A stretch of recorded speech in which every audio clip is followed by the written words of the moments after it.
La trajimos, la tenemos como invitada el día de hoy a la profe Marinés Ahumada, profe de nuestra facultad, eh, porque hace unos años ella viene trabajando con la herramienta que les proponemos hoy conocer, ¿no? Que es la herramienta de reporte de estadística de examen. Eh, bueno, un poco la idea es ver que Marinés nos cuente de qué se trata esta herramienta, qué información nos puede brindar para revisar y para repensar las consignas de evaluación que nosotros estamos proponiendo en los exámenes a nuestros estudiantes. Entonces, bueno, en línea con lo que venimos trabajando, con esta idea de trabajar con la etapa de preparación, de diseño de las consignas de evaluación, es que le invitamos a Marinés a que nos cuente un poco de qué se trata esta herramienta que está dentro de la Moodle, que está disponible, pero bueno, hay que saber leerla para poder interpretar los datos que nos arroja. Así que, Mari, bienvenida. Bueno, muchas gracias. Yo, bueno, les cuento que mi interés por esta herramienta en realidad tuvo que ver porque soy docente de estadística, entonces me generó algo de curiosidad cuando vi que estaba eso disponible. Y bueno, estuvimos indagando un poquito y haciendo algunas pruebas. Entonces la idea era poder compartir hoy con ustedes simplemente la experiencia, es decir, no es que por ahí mi intención sea enseñar nada sobre esta herramienta, porque en realidad está disponible dentro de la Moodle y se calcula solo, es un reporte, como decía Lía, no implica hacer ningún cálculo estadístico, sino más bien interpretar esa información que se genera luego de que un conjunto de alumnos responde un cuestionario. Es decir, es un reporte que automáticamente queda generado detrás del cuestionario en la Moodle, ¿sí? Entonces, bueno, nada, era simplemente poder compartir con ustedes cuál fue el recorrido que hicimos a partir de que descubrimos este reporte. Bueno, como les decía, yo soy docente de estadística, trabajo con Patricia Caro desde hace muchísimos años, más de 15 creo que ya van, mucho. Bueno, y con Patricia siempre hemos compartido la inquietud de poder ir innovando, proponiéndole distintas herramientas a los chicos para acompañarlos en su proceso de aprendizaje. Entonces, comenzamos a utilizar, me acuerdo, los foros en la educativa que teníamos antes. Mi primera clase práctica era explicarles a los chicos cómo navegar un aula virtual en aquella época. Así que fue un proceso realmente como largo. Y en ese camino de ir conociendo esto de la metodología B-Learning, que calculo que todos la deben haber oído o conocer, digo, esto de combinar herramientas, combinar las herramientas presenciales con las virtuales, y en eso hay un continuo así de distintas combinaciones posibles. Y en ese proceso fuimos como explorando todo lo que el aula virtual que teníamos en ese momento nos daba. Después nos mudamos a Moodle, les propusimos a los alumnos hacer autoevaluaciones en estadística. En alguna época de mi cursado estaban los parcialitos, pero bueno, después resultaba que era imposible con esa cantidad de gente corregirlos, se dejaron de tomar, había algunas cátedras que lo hacían, otros que no, entonces la idea comenzó con esto, es decir, tratar de brindarle a los alumnos una instancia de evaluación a partir del uso de los cuestionarios de Moodle. Les estoy hablando de hace 4 o 5 años atrás, ¿no? 2015 fue. Entonces, pensamos en esto, en la posibilidad de ir acompañando al alumno en su proceso de estudio, sobre todo para organizar el tiempo, porque notábamos que nos dejaban como en tercer lugar en prioridad, junto con las materias que cursaban. Entonces, bueno, por ahí ofrecerles una instancia de evaluación no obligatoria, se hacía en la facultad con las máquinas que teníamos disponibles en distintos turnos, y el que lo hacía presencialmente en la facu, si le iba bien, sumaba un punto en el parcial. O sea, 10 puntos o 5 puntos según cómo les iba en esta evaluación intermedia que hacíamos. Entonces, estaba como de alguna manera formalizada esa instancia, y el que no podía asistir quedaba en el aula disponible el cuestionario para que lo pudiera hacer a modo de autoevaluación, pero ya desde su casa y sin y en ese caso no sumaba puntos, digamos, era requisito estar en la facultad para poder sumar puntos al parcial. Eso los motivó muchísimo porque los chicos con tal de tener un punto más en el parcial, y nos dimos cuenta que lo que hacían era ir estudiando paulatinamente cada una de las unidades. Llegamos a un año en el que dijimos, bueno, les tomemos una evaluación por semana. Entonces hubo una buena cantidad de alumnos que fueron estudiando la asignatura de esa manera, es decir, todas las semanas leían el material, viernes a la tarde rendían. Y fue muy, muy positivo, realmente el feedback que tuvimos después de los chicos fue realmente muy bueno. Entonces, bueno, en esta búsqueda empezamos a utilizar los cuestionarios, vemos que estaba disponible esta herramienta. Entonces, nada, si les parece, les comparto una breve presentación donde muestra un poquito los resultados, y al finalizar lo dejamos abierto para que puedan hacer consultas, ¿sí? Lía, comparto entonces la pantalla.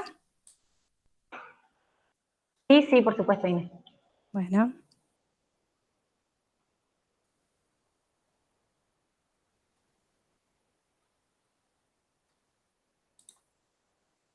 Ahí lo estamos viendo.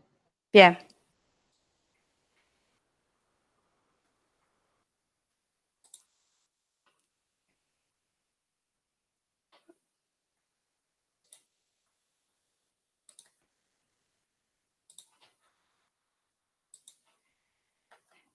Bueno, entonces, vamos a tratar de presentar esta experiencia en el marco del recorrido número 4 del curso que ustedes están realizando, puntualmente mostrando este reporte de estadísticas que está disponible en la Moodle.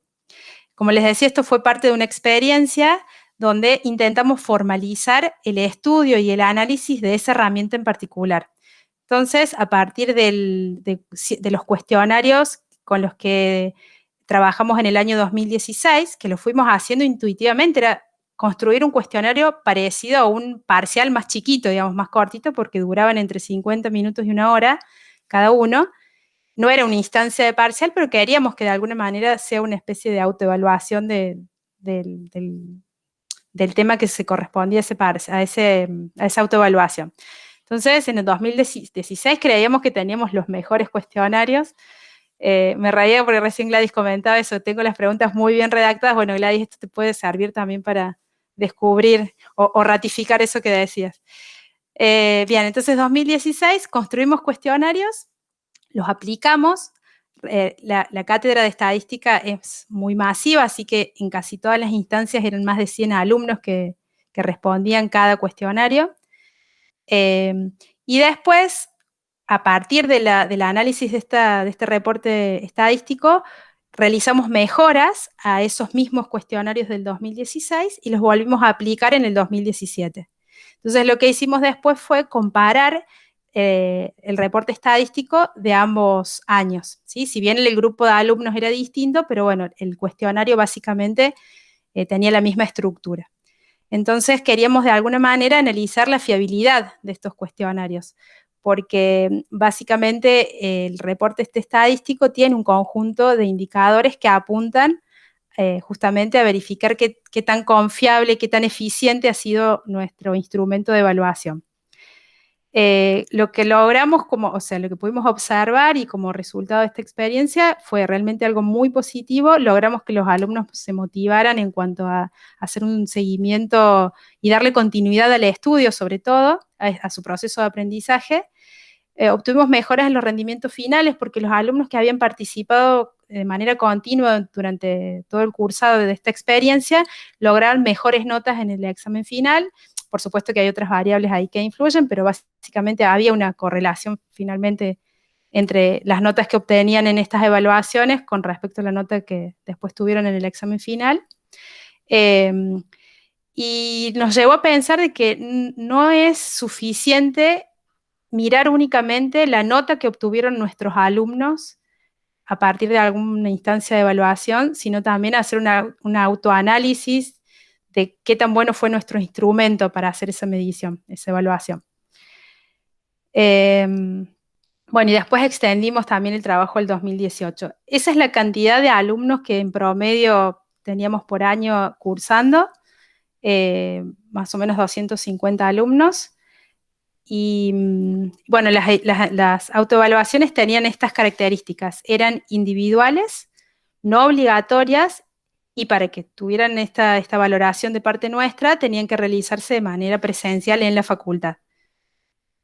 Y el objetivo, o tal como se lo presentábamos a los alumnos, era que pudieran prepararse mejor para la evaluación del parcial y también mejorar su nota. Bueno, como les decía recién, permanentemente estamos tratando de incorporar conceptos de B-Learning en el dictado, y bueno, a partir de esto es que surge el uso de los cuestionarios. Utilizamos la plataforma Moodle. Tuvimos una etapa de diseño del instrumento a partir de un curso que justamente hicimos en FIPE hace algunos años, creo que se llamaba algo así como aprendiendo a evaluar o algo así, que realmente fue un disparador también para pensar cómo ir construyendo un instrumento de evaluación desde la etapa cero, ¿no? Entonces fuimos siguiendo esas instancias que nos propusieron en ese taller. La evaluación era de carácter sumativo en este caso, no formativo, porque solo lo podían realizar una sola vez, lo debían hacer de manera individual, etc. Y bueno, nada, acá les muestro los resultados generales. Esta fue una comparación que hicimos entre dos grupos de alumnos, aquellos que habían rendido 3 o más autoevaluaciones, y el grupo 2 con 2 o menos autoevaluaciones. En total, durante el curso eran 4. Entonces, lo que hicimos acá fue probar si había diferencia en las notas promedios que obtenían en la evaluación final. Por eso preguntaba de qué asignatura eran, no los voy a marear demasiado con cuestiones estadísticas, pero básicamente lo que miramos es este valor de probabilidad. Si este valor es muy pequeño, significa que hay diferencias significativas en los promedios, en las notas promedios en los exámenes finales entre estos dos grupos, que era un poquito lo que les comentaba recién sobre los resultados que notamos también en la instancia de evaluación final.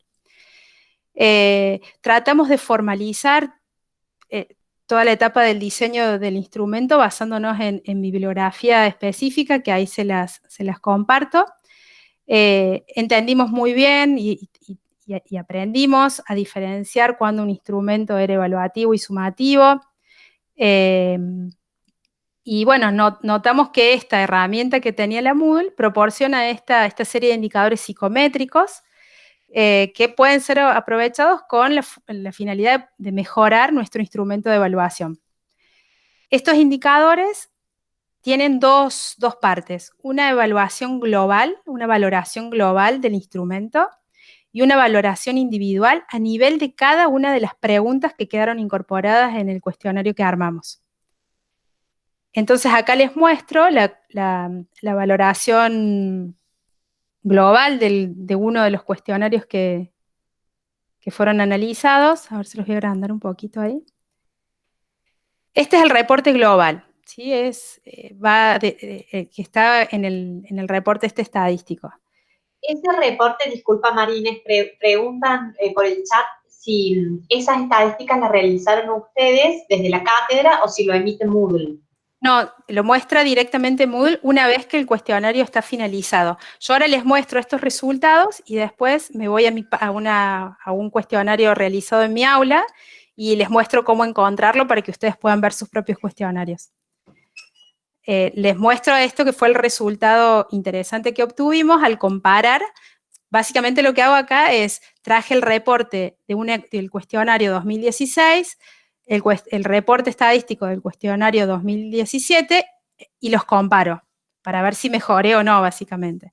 Entonces, me interesa acá mirar el coeficiente de consistencia interna. Este es un coeficiente que se llama alfa de Cronbach, que suele ser empleado en encuestas que están medidas en escala Likert. No sé si alguno conoce, pero bueno, es un coeficiente bastante conocido. una valoración deseada para este indicador es que asuma un valor mayor al 80%. Nuestro primer cuestionario, el del año 2016, tenía un valor de 56%. Luego de que revisamos ese cuestionario en el año 2016, les hicimos algunos ajustes, redactamos de distinta manera algunas preguntas, reemplazamos otras que finalmente habían sido detectadas como de muy baja calidad, logramos que ese índice de ese coeficiente de consistencia interna subiera al 92%. Lo mismo el ratio de error, es deseable que ese ratio sea menor al 50%. En el 2016 era del 66% y logramos mejorar nuestro cuestionario en 2017 llegando a un 29%. Y luego el error estándar para todos los intentos, un valor que se recomienda o que es deseable es entre el 5 y el 8%. El nuestro fue del 12,96 en 2017, 11%, no logramos mejorarlo mucho, pero pudimos reducirlo un poquito. Bueno, esto es la valoración global del cuestionario. Si quieren, les puedo ir mostrando paralelamente en el aula. A ver, díganme si ese tamaño de letra está bien. Por ahí es muy pequeñito. Voy a tomar, este es mi aula de exámenes de estadística. Miro este. Se ve chiquitito, Mari. A ver. Ah, es que chiquitito, está muy clarita la letra además, ¿no? Sí. Bueno, ahí lo ven un poquito mejor. Ahí se ve bastante bien, sí. Ahí está, bueno. Entonces, tomo como ejemplo este, ¿no? Cualquiera. Este es mi cuestionario. Ustedes una vez que el grupo de alumnos responde el cuestionario y se cierra, tienen esta misma vista, esta la deben conocer, que es donde ven los intentos realizados por el grupo de alumnos, ¿sí? Donde aparece el listadito de cada uno de los intentos, ¿sí? Bueno, en esa, me vuelvo atrás un poquito, en esa vista, con el engranaje este, desplegamos y aparece en el menú resultados. Y tenemos las calificaciones, respuestas detalladas y estadísticas. Acá en estadísticas es donde aparece automáticamente calculado este reporte. Todo eso que les mostré recién en la presentación no es algo que calculé yo manualmente. Es algo que ya Moodle automáticamente lo presenta como reporte del cuestionario. Y esto es lo que les comentaba recién. Lo voy a achicar solo para que miren globalmente cómo es el reporte.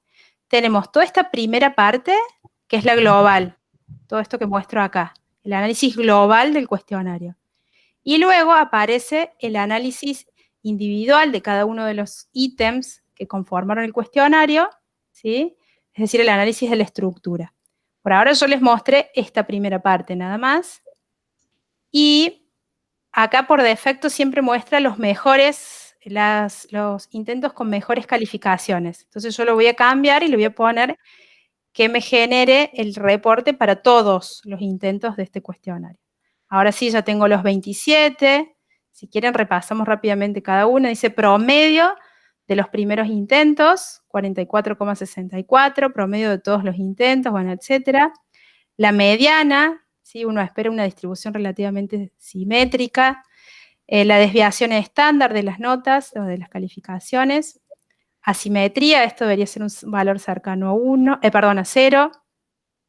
Kurtosis, esto es si las notas quedaron todas muy juntitas y como una distribución puntiaguda hacia arriba, entonces sería una kurtosis elevada o más aplanada, se busca que sea algo normal. Pero bueno, el más importante para mí es el coeficiente de consistencia interna. ¿Por qué? Porque esta es una medida global del cuestionario, digamos, de qué tan eficiente fue el cuestionario. Miren el valor que yo a propósito digo, bueno, voy a buscar uno malo para que realmente, cuando uno mira esto por ahí se deprime un poco, pero bueno, es la realidad. Así como he tenido cuestionarios excelentes que me sorprendo de, bueno, esto lo armé bien, me resultó, quedo satisfecha, bueno, a veces me encuentro con esto. En el turno de agosto fue la primera vez que armamos un examen y hay muchas preguntas abiertas en este caso, que la profe titular prefirió tomar tipo de ensayo, entonces por ahí no es fácil armar cuestionarios así, nada, tan mixtos, digo yo. En los que yo tomaba para las autoevaluaciones, la mayoría eran con alternativas, CLOTSE, ya les cuento algo sobre los verdaderos falsos. Bien, ratio de error, miren qué alto, y el error estándar sí quedó bajito, ¿está bien? Entonces, digo, tenemos esta que es la parte global del cuestionario y luego el análisis individual de cada una de las preguntas, ¿está bien? Me voy a volver un poquito y les voy a mostrar en la presentación digamos, los indicadores que son individuales, ¿sí? Viene un reporte en el cual aparece el índice de facilidad o nivel de dificultad de cada una de las preguntas, y acá básicamente lo que hace es calcular qué porcentaje de alumnos respondieron de manera correcta cada uno de los incisos. Luego el desvío estándar de esa medida, la ponderación deseada y la efectiva. La ponderación deseada tiene que ver con el puntaje que se le asignó a cada ítem cuando diseñamos el cuestionario. Es decir, el peso que le dimos a cada una de las preguntas en la sección de diseño del cuestionario. Y la ponderación efectiva es la que finalmente logra el alumno en comparación con el resto del grupo. Entonces, es deseable que esos valores sean cercanos, ¿sí? Luego, un índice de discriminación, y esto lo podemos interpretar como un indicador acerca de qué quiero discriminar, separar los alumnos que saben de los que no saben, en función de lo que yo desee evaluar. Entonces, ese índice lo que hace es, a nivel individual de cada pregunta, indicar qué tan eficiente es para discriminar estos dos grupos, ¿sí? Y el índice de eficiencia de discriminación, estadísticamente es un cálculo diferente, pero mide básicamente lo mismo, ¿sí? Es qué tan eficiente es esa pregunta o ese ítem para lograr esta discriminación, en ese sentido, es decir, discriminación en cuanto a separar alumnos que logran responder de manera exitosa a la pregunta que se le hace y los que no. Mari, hay Sí. una consulta en el chat que dice, si podés volver a explicar cómo se calcula la consistencia interna y cómo se interpreta. Sí, ahora enseguida se las muestro. Déjenme que termino de presentar y después vamos y trabajamos directamente con alguno de los cuestionarios que ya están respondidos ahí en el aula. Les quiero mostrar esto porque me parece que es la esencia del trabajo, ¿no? Esta valoración individual o análisis individual en cuanto a la estructura del cuestionario, para el año 2016, nuestro cuestionario tenía 11 preguntas, 11 ítems. Y este es el reporte de Moodle, ¿no? Donde tengo el índice de dificultad, mientras más bajito es más difícil la pregunta, mientras más alto significa que es más fácil, ¿sí? Entonces, vemos acá que hay valores pequeños, algunos no tanto. Lo deseable, según la misma Moodle que recomienda, es que sea entre 30 y 70. Entonces, bueno, ahí yo detecto algunos que están por debajo de 30. Este es muy bajito. Acá hay uno muy alto, ¿sí? Entonces, ahí marqué las preguntas que a priori no estarían dentro de lo deseable. Luego, desvío estándar para esta misma medida. Valoración arriba de... Bueno, esto no, lo podemos saltear. Me quedo con esto. La diferencia entre peso estimado y peso efectivo. Yo al principio, para mí todas las preguntas valían lo mismo, 1, 1, 1, y así trabajé por un tiempo. Después me di cuenta, como ven acá, todas tienen la misma valoración. Después de a poquito fui aprendiendo qué ponderación ir dándole a cada pregunta. Ya les cuento un poquito más adelante cómo. Pero básicamente yo les di el mismo peso a todas las preguntas. Y acá la Moodle lo que hace es calcular ese peso efectivo de cada ítem dentro del cuestionario respondido por este conjunto de alumnos, ¿no? uno desea que sean lo más parecido, que estén cerca, digamos, entre el peso efectivo versus peso estimado. Ahí marqué los que me hacían un poquito de ruido. Y luego el índice de discriminación. También acá lo deseable es que esté entre 30 y 50, puedo considerar que es adecuado, y si logro que este índice sea mayor del 50% es algo muy bueno. Lo mismo con el índice de eficiencia discriminativa. Piensen que acá lo que estamos haciendo es mirar pregunta por pregunta, ¿sí? Entonces, si este valor es mayor del 50%, puedo considerar que esa pregunta ha sido eficiente en cuanto a la capacidad de poder separar a los alumnos, no me gusta decir que saben, pero bueno, que han alcanzado el objetivo de adquirir los conocimientos suficientes como para aprobar el cuestionario, y los que no. Entonces, miren todo lo que tengo ahí marcado como amarillo.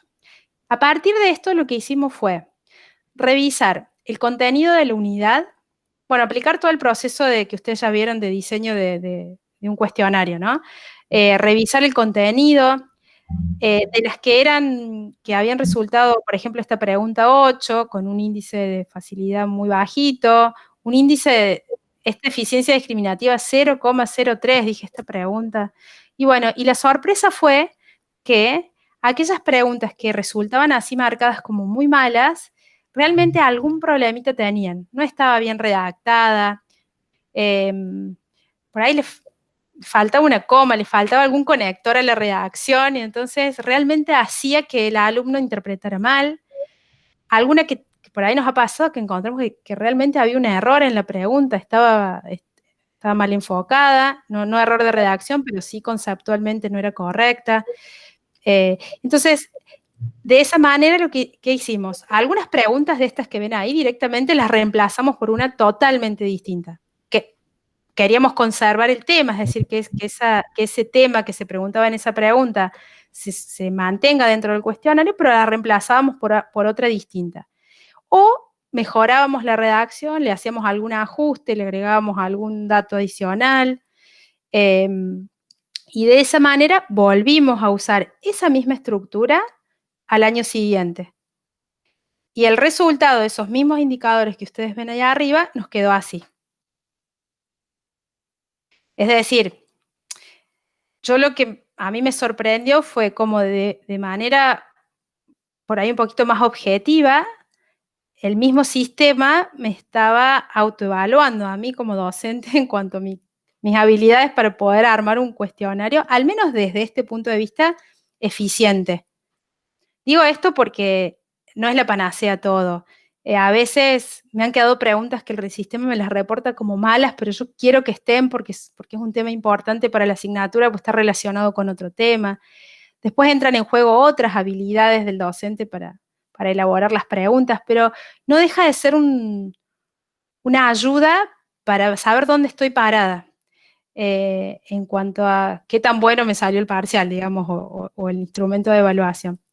Fíjense que acá yo no cambié las ponderaciones, las mantuve a todas iguales, le quité una pregunta, lo hice más corto, con el mismo tiempo, y mantuve acá la misma ponderación. Con el tiempo fui aprendiendo que si yo quiero un parcial más exigente, busco preguntas que sean buenas, entre comillas, es decir, que cumplan con estos valores sugeridos, y a esas preguntas, cuando las vuelvo a incorporar a un nuevo cuestionario, las pondero con un valor mayor, por ejemplo. Entonces, si yo a una pregunta con un grado de dificultad relativamente alto, con una gran capacidad con una alta eficiencia discriminativa, le doy más peso, este peso estimado, que es el puntaje que le damos a cada pregunta, realmente estoy haciendo que ese parcial sea más exigente. Y esto lo probamos, eso fue después, lo probamos, vieron que la Moodle permite recalificar. Y como eran autoevaluaciones, yo me animaba un poco a jugar y a recalificar y demás, y realmente hace que alumnos, si yo le cambio el peso a una pregunta con estas características que estoy marcando acá, la primera, que tiene, bueno, esta no es tan... pero bueno, una pregunta relativamente buena, le pongo un peso más alto, hago que el que tiene buena nota tenga una nota más alta y el que estaba ahí jugado muy que aprobada de casualidad pasa a no estar aprobado. ¿Se entiende lo que digo? Es decir, realmente el peso o la ponderación tiene un rol importante a la hora de diseñar el cuestionario en Moodle, y a su vez este reporte puede ser una guía para tomar decisiones en cuanto a qué peso le doy a cada pregunta. Depende de la intención también de cada profe, si se trata de una instancia de autoevaluación, si es un parcial o si es un final, digo. Es una herramienta potente desde ese lugar. Y bueno, finalmente la conclusión es esta que un poquito les fui adelantando, es decir, no es solo el hecho de tomar evaluaciones y valorar a nuestros alumnos y ponerles una nota, sino que nos parecía muy importante avanzar sobre el estudio del tipo de instrumento que estábamos aplicando, y en ese sentido este reporte estadístico nos sirvió para tener una guía un poquito más objetiva y que, combinada con las habilidades de cada uno, con la asignatura en la que cada uno está trabajando, y las habilidades de cada profe, por supuesto, la experiencia, todo eso va sumando, en conjunto uno puede ir de a poquito mejorando en esta tarea de evaluar, que es sumamente compleja. Así que bueno, ahora, si quieren, dejo de compartir un ratitito.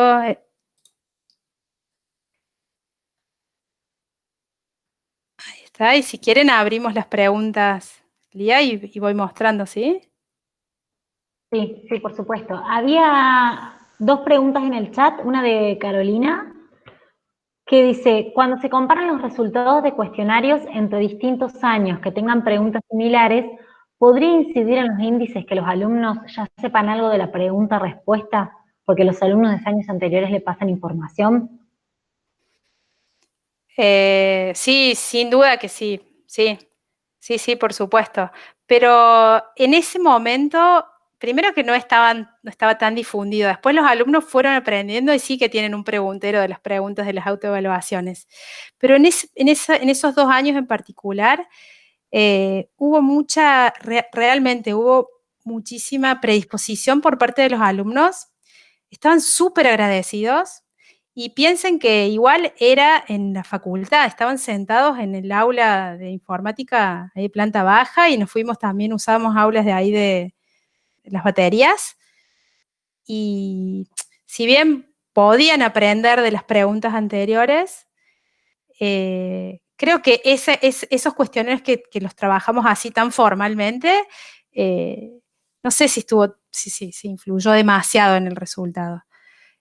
Además, ahí mostré, creo que eran, no sé si puse la cantidad de alumnos, pero al ser mientras más grande es el tamaño del grupo, me parece que esa variable puede disminuir el impacto que pueda tener en estas estadísticas.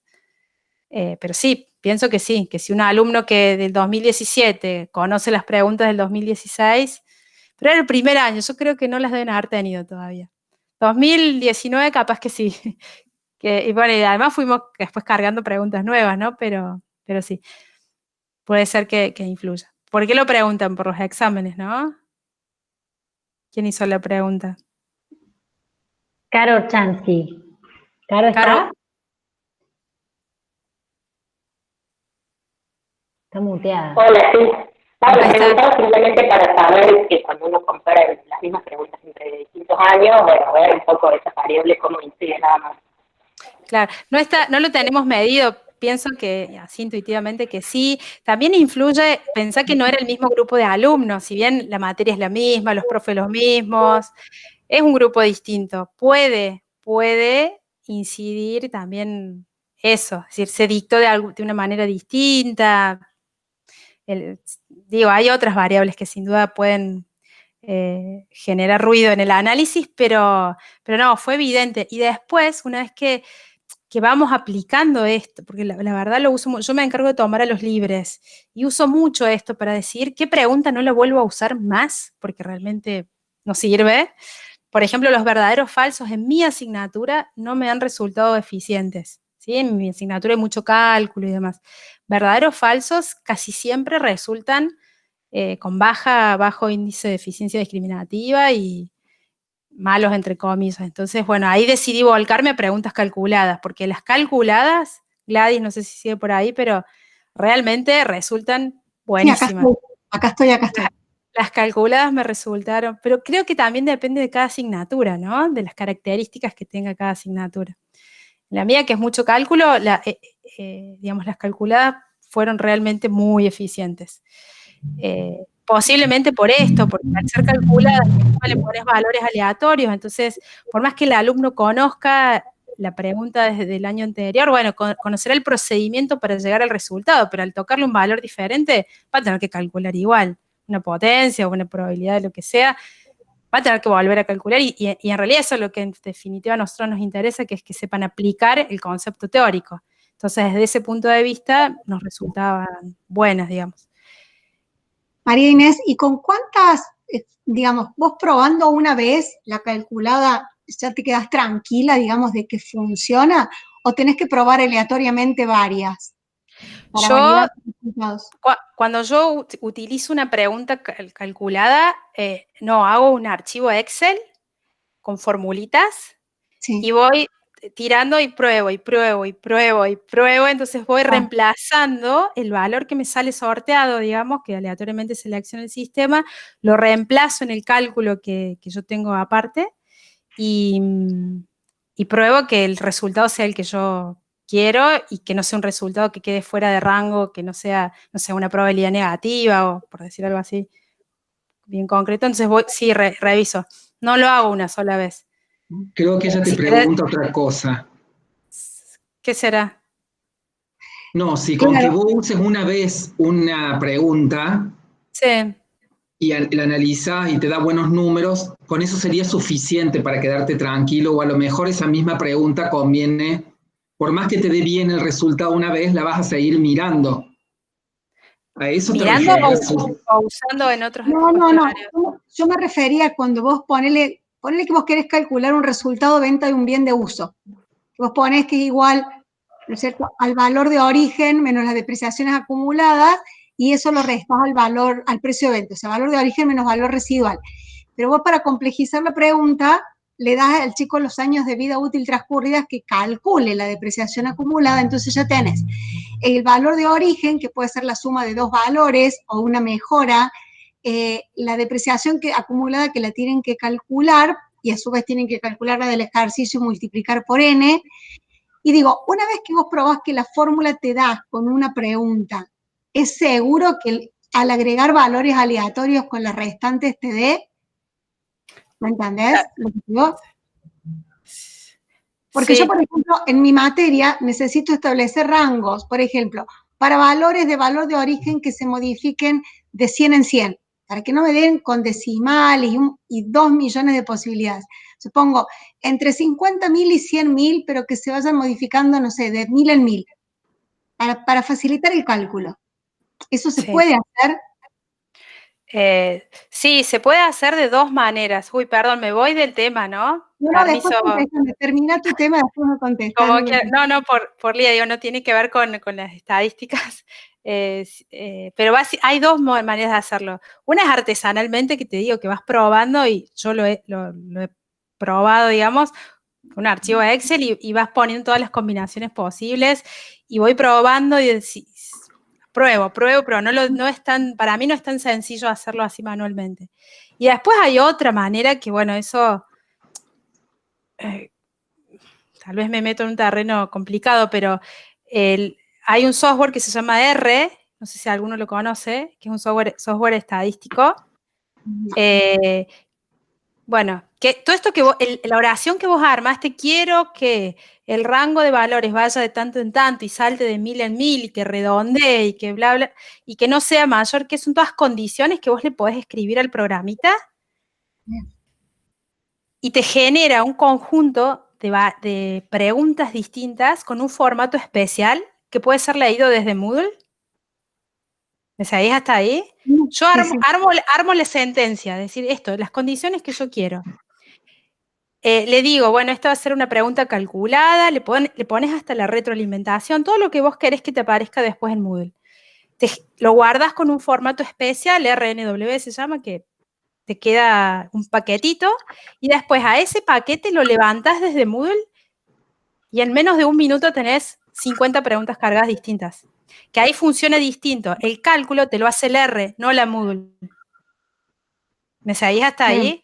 Y entonces, por ahí, si bien esa opción es mucho más compleja, no es imposible. Para el que no le tenga mucho temor a la programación, un poquito de programación, no es tan difícil. Y la diferencia que hay es que en ese caso vas a tener las 50 preguntas hechas con las 50 respuestas, que las podés pedir también, que el R te las guarda aparte, y en menos de un minuto las tenés cargadas en la Moodle, que eso es lo más fantástico. Porque la Moodle lo que tienes es eso, si vos haces una Clotze, decís, ay, le faltó la comita, le faltó la llavecita, no funciona, bueno, con esto no falla porque lo hace el sistema una vez que la diseñaste. Hay mucha inversión de tiempo al principio, pero después te genera. ¿Se entiende o los mareo mucho? Después, Ine y Gladys, si quieren que nos quedemos conversando en relación a eso, nos quedamos conversando después, así seguimos con el tema con el que habíamos comentado, que hay varios que levantaron la mano. Sonia levantó la mano. La primera.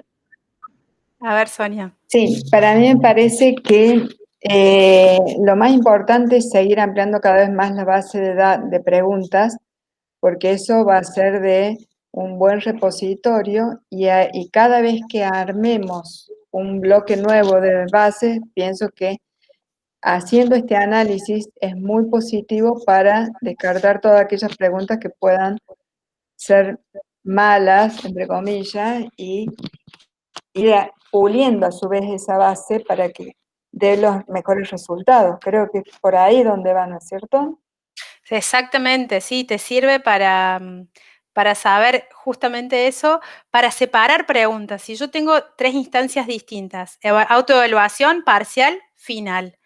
Y depende del criterio de cada profe. Si yo quiero la autoevaluación, bueno, estarán aprendiendo, puedo permitirme trabajar con preguntas que no discriminen tanto, las que sean muy buenas y difíciles me las guardo para el final, porque es tanto trabajo armar preguntas, que entonces las que me resultan muy buenas, las dejo para el final. Claro. Y no solo eso, sino que después como que naturalmente, si lo haces como un ejercicio, digamos, podés ir aprendiendo a redactar preguntas que funcionan bien. Es decir, bueno, este tipo de pregunta, a lo mejor no es la mismísima pregunta, pero vos ya sabes que ese estilo de pregunta de algún tema en particular te resulta buena. Y bueno, nada, es eso, es práctica, es ejercicio, y lo bueno es que está calculado, no hay mucho para hacer. No es tan engorroso el cálculo. Es buenísimo esto, porque yo lo hacía a mano casi, en el hecho de decir, cuando veíamos un parcial que el 80% de los alumnos lo interpretaba mal, había mucha dicotomía en la forma de la respuesta y demás, a esa pregunta la anulábamos para la próxima vez no ponerla porque sabíamos que generaba conflictos, pero este método me parece mucho más certero. Sí, de hecho lo podés ir revisando mientras van respondiendo, con los que ya están terminados en línea, lo ves al instante, o sea, a ver cómo quedó, vas, lo ves rápido y en lo personal me ha resultado súper útil para hacer más eficiente el escaso tiempo que tenemos para este tema. Luca, ¿querés? ¿Levantaste la mano? Sí, ¿cómo está? Buenas tardes. Muchas gracias, profe, por la explicación. La verdad que no conocía tampoco esto y es súper interesante. Yo tengo 2 preguntas más estadísticas, quizás, porque, bueno, por ahí el área donde me estoy desarrollando. Y la primera es con respecto al test de diferencia de medias que mostró, era comparación de medias de 2 grupos dentro del mismo año según la cantidad de cuestionarios respondidos, ¿no? Claro, para el mismo año, si querés lo vuelvo a compartir, o bueno, lo hago más simple, teníamos 2 años, 2017, 2016, 2017, y a su vez separamos internamente 2 grupitos. Los que eran 4 cuestionarios durante todo el cursado de autoevaluación. Entonces miramos aquellos alumnos que se habían presentado a rendir los 3 o 4, o 1 y 2. O sea, separamos 2 grupos porque era como medir de alguna manera el nivel de participación que tuvieron o de adherencia a la propuesta, ¿está bien? Entonces notamos que aquellos alumnos que habían tenido continuidad en la propuesta, es decir, que se habían presentado 3 o 4 instancias de autoevaluación, luego, después discutimos la parte estadística, luego en el examen final lograban una mejor nota promedio que los que habían participado 1 o 2 veces nada más. Ahora, ¿es debido exclusivamente a que respondieron las autoevaluaciones? Y no, claramente no. Porque aquel alumno que pudo ir 4 veces a la facu a rendir, que tuvo el tiempo para estudiar, seguramente hay un efecto, o sea, seguramente después en el final también le pudo dedicar más tiempo. Sí, Digo, hay otra... selección implícito, pero bueno. Claro, pero bueno, al menos midiendo estas 2 variables logramos encontrar diferencias significativas entre los grupos de alumnos que mayor adherencia tuvieron en ambos años, ¿no? Es que, en definitiva, más allá de la calidad del instrumento, que surge como consecuencia, ¿no?, de la experiencia, finalmente lo que les servía a ellos es obligarlos a estudiar semana a semana, básicamente. Entonces, eso es una cosa. Y por otro lado, si el instrumento es mejor, por supuesto que estás midiendo mejor o captando mejor la evaluación tenés una mejor valoración de tus alumnos, ¿se entiende? Sí, tengo otra duda con respecto a otro Sí. coeficiente. Escuché en un momento algo de una escala de Likert y ahí Sí. había varios profes que creo que no sabían, pero bueno, es bastante sencillo de explicar. Pero más allá de eso, ¿es sería para calcular el coeficiente de consistencia interna, puede ser? Claro, es que ese coeficiente es el alfa de Cronbach. Vos buscalo, después googlealo, hay un montón es viejo además. Sí, se usa para medir de alguna manera cuánto aporta cada ítem. Cada ítem me refiero a cada una de las preguntas dentro de un cuestionario. Y mide la capacidad para discriminar, la capacidad de la pregunta para discriminar. En una encuesta de opinión, en un estudio de mercado, si al consumidor le gusta o no le gusta un producto. Si la pregunta está bien redactada, el ítem es bueno, entonces, ¿vos qué vas a querer con esa pregunta? Y que el consumidor te diga que le gusta o que no le gusta. Ahora, si todos te responden en el medio, no estás consiguiendo información. O sea, algo pasa con esa pregunta. Entonces, esa misma lógica se aplica a la calidad de los ítems en cuanto al resultado final del cuestionario. ¿Se entiende? Por eso es una medida global. Y a su vez tiene en cuenta la cantidad de preguntas que pones en el cuestionario. Puedes tener 2 cuestionarios similares, iguales. La diferencia entre uno y otro es que a uno le quitas 3 preguntas y ese coeficiente se va a modificar, aún siendo las mismas 10 y 13 preguntas, ¿no? Pero se modifica, ¿por qué? Porque la longitud, la cantidad de ítems que agregaste se modificó. Entonces, la longitud del cuestionario también influye o está medida a través del coeficiente de alfa de Cronbach. ¿Se entiende? Sí, clarísimo. Muchas gracias. La profe Cintia Perrulli también quería hacer una consulta. Sí, gracias Marina, esto es muy interesante todo esto. Mientras te escuchaba, me como que lo muestra a la estadística. Cintia, ¿y si apagas ¿Se escucha? No, si apagas tu cámara, a lo mejor ahí captamos mejor la pregunta, el sonido. Proba de apagar la cámara. A ver ahí, ¿me escuchan?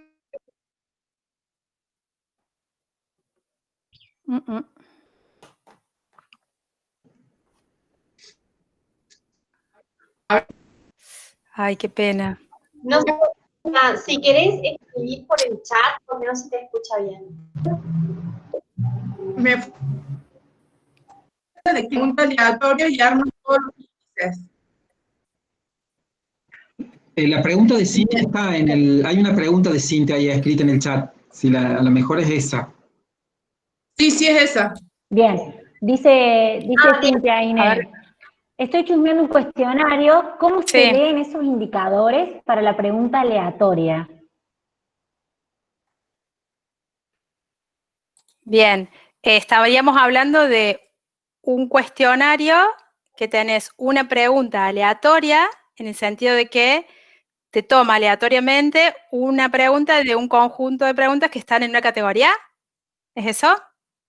Bien, te muestro cómo lo podés desplegar para mirar individualmente. Comparto ahora pantalla. y les muestro.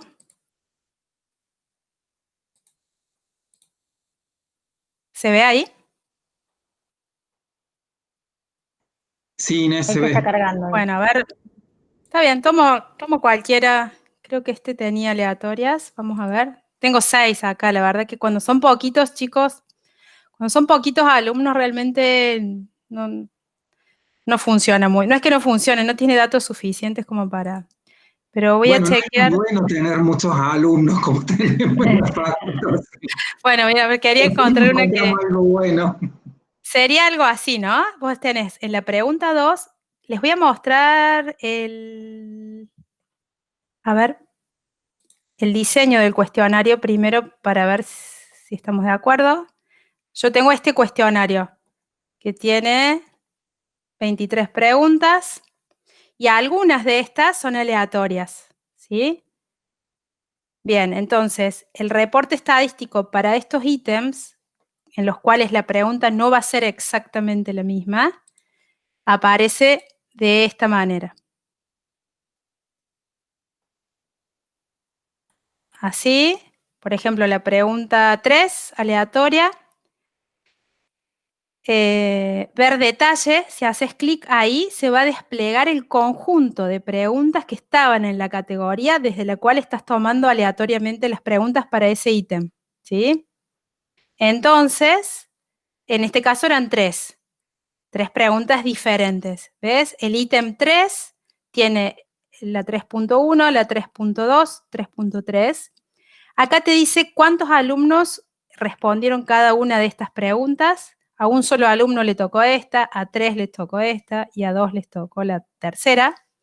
Y te aparecen las estadísticas individualmente para cada pregunta.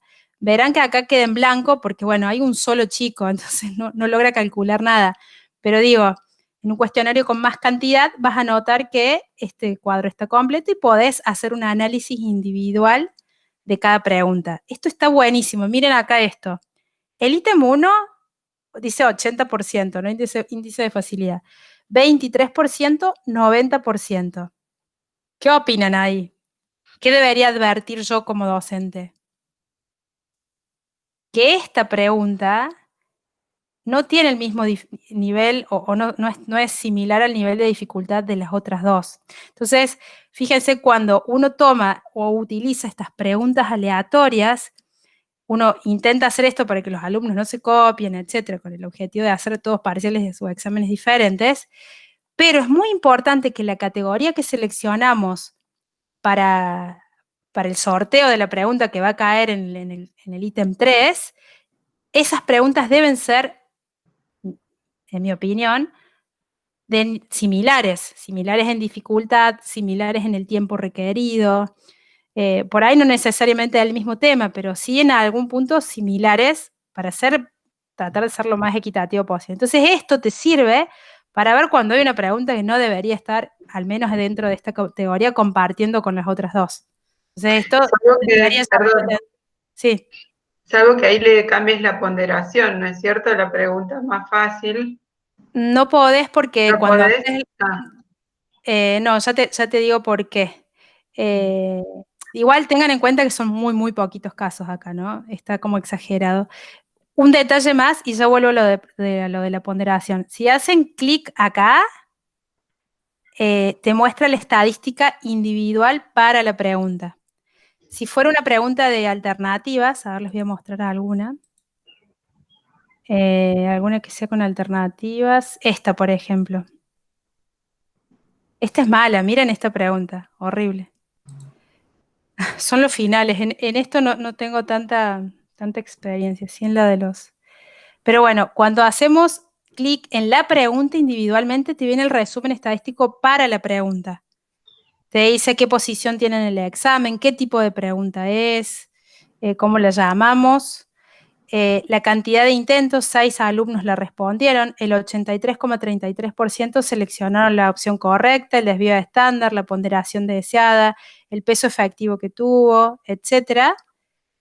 Y acá abajo te sale para cada una de las respuestas que dieron, cuántos respondieron bien y cuántos no. Entonces tengo 5 que respondieron la correcta y uno solo que no le pega, digamos. Y acá tenés el porcentaje.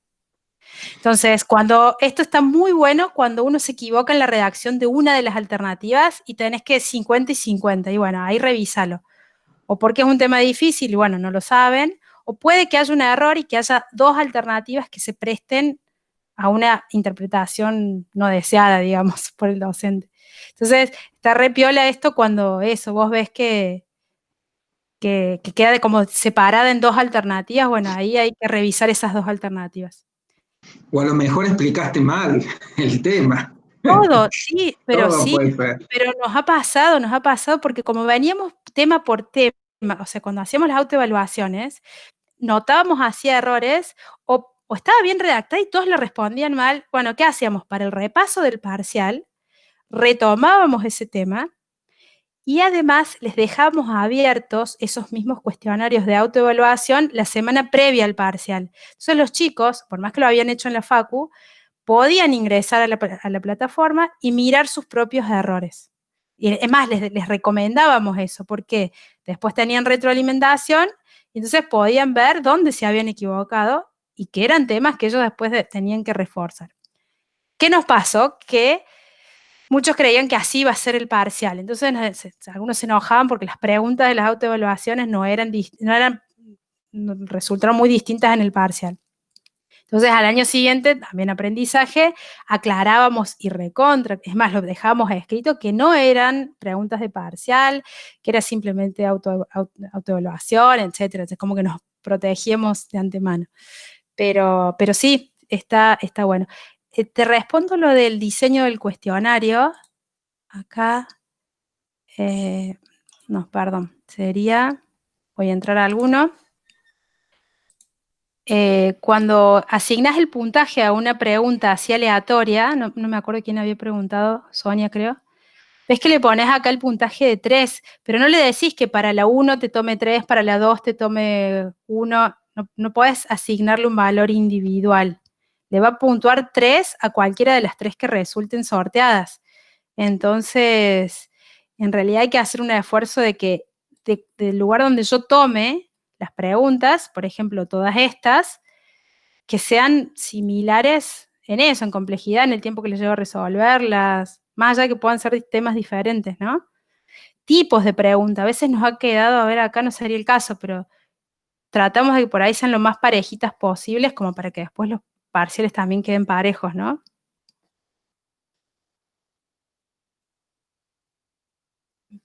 Bien. Gracias. ¿Alguna pregunta más para Inés?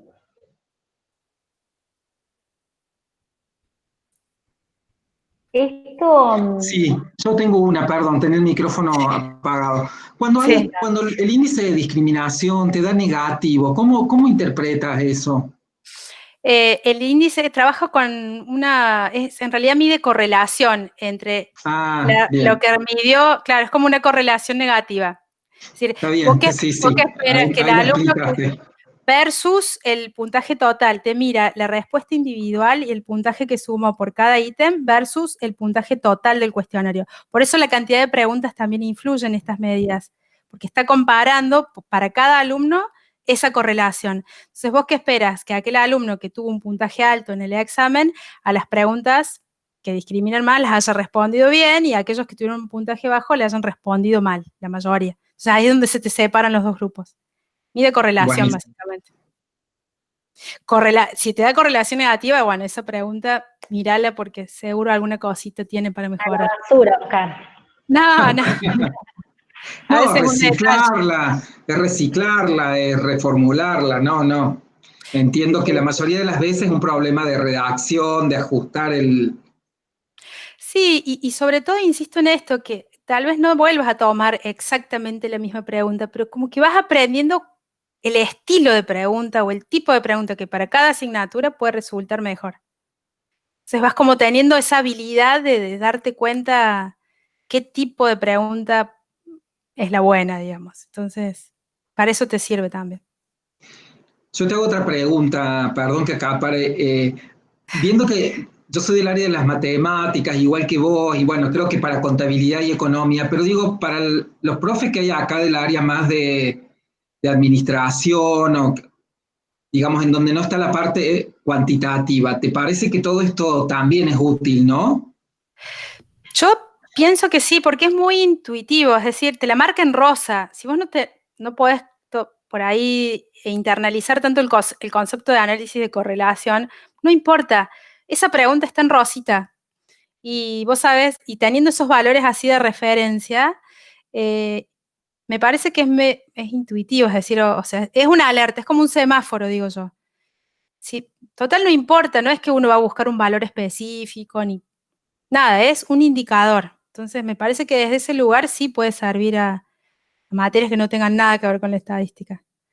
Cuestión de probar, ¿no? De ver que convencerte de que los verdaderos falsos casi nunca funcionan, por lo menos lo conceptual termina siendo no muy bueno, y bueno, y así, bueno, hago el esfuerzo y hago una con opciones múltiples, que es mejor que un verdadero falso, por ejemplo. Claro. Ese tipo de decisiones te animas a tomar. Decís, che, me la respondieron todos bien. Bueno, pruebo tomar el mismo tema, solo que le agrego alternativas. Por ejemplo, ¿no? Un ejercicio fácil de probar. Al menos probar con una. Es decir, tomo un cuestionario para el turno que viene. Me fijo cómo me dio en este examen de noviembre. Las preguntas que encontré, mejor no hace falta modificar tanto, porque ya no hay tiempo, porque ya tienen pensado tomar algo parecido, lo que sea. Miras y probas con una, a ver si logras revertirla o, bueno, detectar así alguna falla muy, muy puntual con la pregunta. Es rápido, no lleva mucho tiempo. Es como un ejercicio, digo yo, un hábito. Gracias. Es como que la verdadero falso, por lo menos en mi caso, la uso cuando tengo 98 puntos sumado con el resto y necesito 2, ¿viste? Entonces como que para algo mínimo, ahí me es de utilidad la verdadero falso, ¿no? Como para salir del paso, necesitas, no sé, 4 puntitos y querés 2 preguntas, les pones 2 verdaderos falsos, pero también tienen que estar muy bien hechas, porque no pueden ser tan obvias. Claro, sí, sí. Las combinas, que sea la mitad verdadera, la mitad falsa, y ver cómo el alumno interpreta o analiza esa parte. Claro. Pero los chicos parten de la premisa de que siempre es falsa y la van a buscar el error. Ocasionalmente te ponen verdadero, por eso cuando vos pones una pregunta verdadera es la que menos bien responden, claro, porque siempre piensan que va a ser falso. Claro, sí, a mí me cuesta un poco tomarlas, sobre todo porque antes usábamos verdaderos falsos, pero después justificaban en el presencial. Entonces, finalmente terminás dándote cuenta de que si el alumno entendió o no, más allá del sorteo verdadero o falso. Pero sí, bueno, tu desafío puede ser, si habitualmente las usás, puede ser mirar, por ahí te han dado muy buenas y eso hace también, da cuenta de por ahí que tan, tu habilidad para elaborarlas. Me parece que te puede servir también para eso. No digo que no, digo, en mi caso, yo hablo desde mi experiencia, ¿no? En estadística. No me resultó tan... Además que encontré otras que me generaron mejores resultados, entonces me volqué más a eso. Yo creo que nosotros en 25 preguntas tomábamos 2 verdaderos falsos. Claro, claro, así. Sí. Está bien. Bueno, ¿alguna otra pregunta?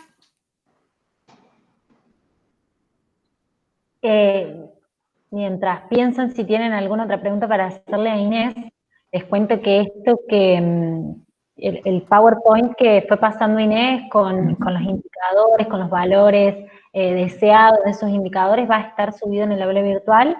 Inés, si nos lo presta, lo vamos a subir a la virtual para que les quede disponible en ese espacio. Y también, como siempre, la grabación de este encuentro, así que si necesitan revisar alguna de los pasos o de las cositas que fue diciendo Inés, bueno, vuelvan al aula virtual que está todo cargado ahí. Si me permiten, comparto un último detalle que me parece que les puede resultar útil. Sí, por favor. Que es dónde buscar la documentación de esto, porque yo hablé así muy rapidito. A ver, lo vamos a fijar. Así. Cuando entramos a estadísticas dentro del cuestionario, que creo que muchos lo deben saber, ¿no? Pero vieron que cada vez que navegamos en la Moodle, debajo, al final de la página, que yo estoy acá dentro de las estadísticas, docs para esta página, si hacen clic en esa, aparece toda la documentación referida a las estadísticas. Acá está toda la documentación. Si van navegando y abriendo cada una de estas, acá tienen específicamente el de estadísticas para examen, y ya está en español. Hasta hace un tiempito no estaba todo en inglés. Pero bueno, acá y al final también hay muy buena referencia. Digo, por si quieren saber específicamente para qué sirve la simetría o cuáles son los valores de referencia, que yo los mencioné así muy rápido. Acá está el detalle del coeficiente de consistencia interna, el alfa de Cronbach, está explicado. Bien, acá hay ejemplos, está súper, súper completo. Digo, básicamente lo que hice, sinceramente, fue, me puse a leer esa documentación, como para aprender a usarla, no calculé nada, estuvo siempre disponible esto detrás de los cuestionarios. Y algo que me resulta útil, me había olvidado también, es este grafiquito que aparece al final, mide las barras y compara facilidad, el violeta, con índice de discriminación. Entonces, también esto lo fui aprendiendo. Yo busco preguntas como las 7, así, que el índice sea parecido o estén las dos al mismo nivel. Si ustedes acá, sin mirar ni qué tema pregunte, ¿no? Me dicen, ¿qué pregunta modificaría o cambiaría? Miren esta. 90% de facilidad, 0 de discriminación. Miraría la 14 o la quitaría directamente. Esta, la 1 es buena, tiene el índice de la eficiencia discriminativa mayor que el de facilidad, y también lo uso para ponderar. Cuando yo tomo en un turno y en el otro un examen muy parecido o el mismo a veces, total está aleatorio, como es el mismo, lo que hago es ajustar las ponderaciones, mirando esto. A esta, por ejemplo, a la 1, le doy una ponderación más alta, y a esta, bueno, esta la saco de una, pero por ejemplo, la 12, que el índice de facilidad es mayor que el de eficiencia discriminativa, le doy una ponderación más bajita, porque quiero ser un poquito más exigente que en el diseño anterior, por ejemplo. Entonces, también este gráfico sirve para rápidamente, tentativamente, proponer una ponderación para un cuestionario, ¿sí? Que ya fue evaluado, ¿no? En el caso de volver a utilizar.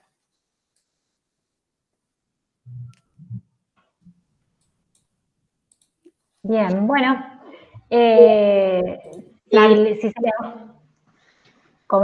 Moodle nunca termina de sorprendernos con todo lo que hace, ¿no? Tiene muchísimas cosas escondidas. Muy interesante, lo único que quería sumar, digamos, antes de dar un cierre al encuentro, es que en el aula virtual van a encontrar que esta semana, que es la última, digamos, del espacio asincrónico que tiene el taller, está destinada a que se puedan poner al día con las actividades, sobre todo, ¿sí? Sabemos que es un fin de año como bastante particular, entonces, nada, que van a tener el tiempo y que esta semana se les da así como de comodín para ponerse al día con las actividades. No le sumamos una actividad más, ¿sí? Una cosa que les quería contar que hizo referencia Marines al tema de la posibilidad de redactar preguntas en R. También está la posibilidad de que el año que viene hay uno de los profes de estadística también que se ofreció para trabajar ese tema con los docentes que estén interesados. Así que si les interesa seguir aprendiendo cosas, hay, Así que bueno, seguramente lo propondremos el año que viene para seguir aprendiendo. Muy bueno. Así que bueno. Muy bueno. Esperamos que les haya sido interesante el taller.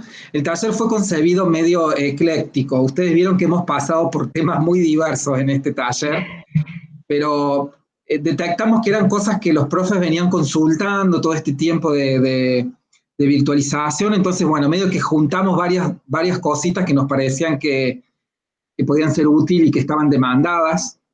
Y es por eso que los temas fueron como no sé si se dieron cuenta, pero bien variados en los distintos encuentros, ¿no? La idea fue justamente en un mismo curso tratar de retomar temas distintos que estaban ahí como pendientes y demandados por los docentes, seguramente interesados ustedes que han podido asistir.